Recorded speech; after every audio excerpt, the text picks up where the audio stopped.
नमस्कार, नमस्ते। ये शब्द तो हम सबने सुना है ना? अक्सर इस्तेमाल भी करते हैं।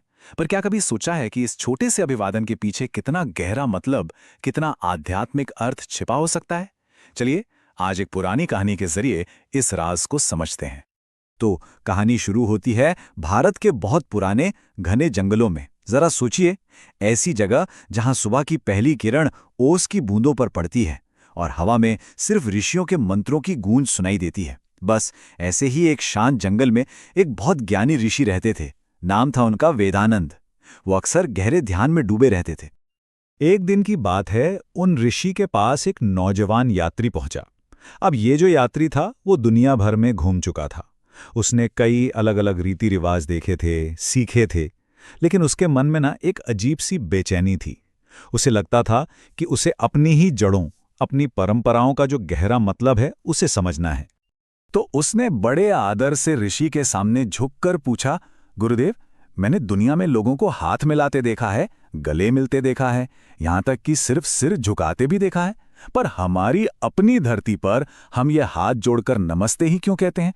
और बस यही वो सवाल है जो आज हमारी इस पूरी बातचीत का आधार है। ऋषि ने, जानते हैं, एक बहुत ही शांत और ज्ञान से भरी मुस्कान दी। उन्होंने कहा, मेरे बच्चे, ये जो तुम्हें एक साधारण सा इशारा लगता है ना, इसी में हमारा पूरा का पूरा दर्शन छिपा है। और फिर उन्होंने समझाना शुरू किया। उनकी बात का जो पहला हिस्सा था वो था, दो हथेलियां पर एक आत्मा। ऋषि ने अपनी दोनों हथेलियों को एक साथ लाते हुए कहा, इन हथेलियों को देखो, इनमें से जो एक हथेली है वो तुम हो, तुम्हारा प्रतीक है। और ये जो दूसरी हथेली है, उन्होंने बात को आगे बढ़ाया, ये मैं हूं, ये मेरा प्रतीक है। और बस यहीं पर, इसी मिलन में छिपा था पहला गहरा राज।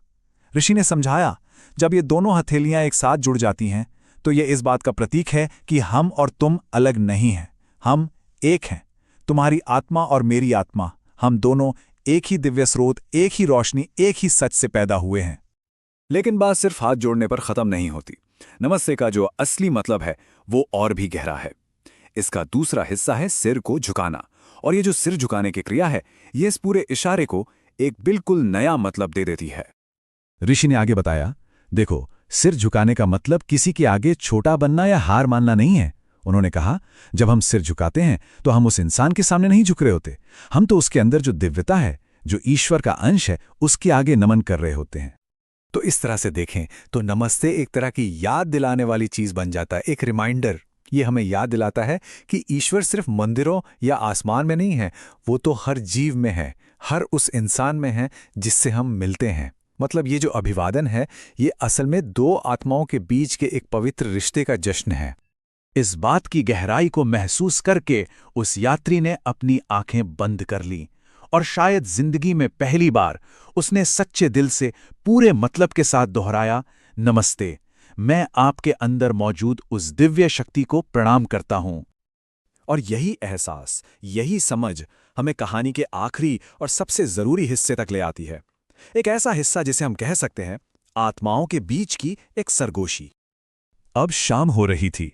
सूरज धीरे धीरे पेड़ों के पीछे छिप रहा था और पूरा जंगल एक सुनहरी रोशनी में नहा गया था। उस पल उस यात्री ने अपने अंदर एक बहुत बड़ा बदलाव महसूस किया। एक अजीब सा सुकून, एक गहरी समझ उसके अंदर उतर रही थी।